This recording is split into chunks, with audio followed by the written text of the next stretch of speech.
నమస్తే. నమస్తే డ్రైవర్ సోదరులారా. అతనెవరో రాము అనంతల ఎవరో రాము డ్రైవరు. అతను చాలా బాధపడుతున్నాడు బండి తీసుకున్నానని. బండి సరిగ్గా తిరగలేదని. ఆ? బండి మెయింటెనెన్స్ సరిగ్గా లేదని, కంతులు కట్టుకోలేనని. నేను అడగతినే పొజిషన్ వచ్చేసింది. నాలాగా ఎవరు చెడిపోవద్దండి అని ఇప్పటిదాకా ఒక వీడియో చేశాడు. ఏమి ఎవరో చేతులు కాల్చుకున్నారని చెప్పి మనం చేతులు కాల్చుకోవడం చాలా తప్పు, పొరపాటు. మన వృత్తి మనం డ్రైవర్ పని చేసుకోవాలా.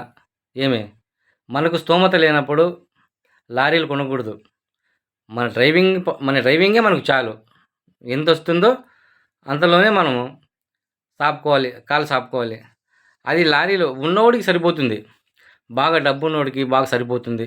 ఒకవేళ బండి తిరుక్కోకుండా కూడా కంతలు కట్టుకునే స్తోమత ఉంటుంది, అతను కట్టుకుంటాడు, ఏదో చేసుకుంటూ ఉంటాడు.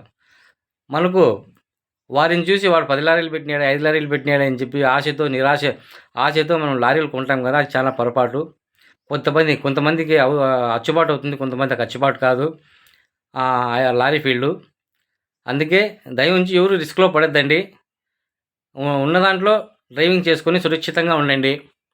మీకు బండి తిరుక్కున్న నెల రెండు నెలల కంతులు కట్టుకుని స్తోమత ఉంటే బండ్లు తీసుకోండి. లేదంటే దాని జోలికి వెళ్ళదండి. నానా రిస్కులు పడద్దండి. చేతించి కంతులు కట్టేంత అవసరం తెచ్చుకోద్దండి. అప్పుల పాలు అసలు కావద్దండి. ఒక 2 కంతులు కట్టుకుంటే బండి పీక్కొని వెళ్ళిపోతారు. ఏం ప్రయోజనం వచ్చా? ఏం ప్రయోజనం లేదు. అందుకే తొందరపడి ఆశకు పోకుండా లక్షణంగా డ్రైవింగ్ పని చేసుకోండి. సురక్షితంగా ఉండండి. ఎదారు లేకుండా ఉండండి. అప్పులేని జీవితం గడపండి. బాయ్. జై హింద్.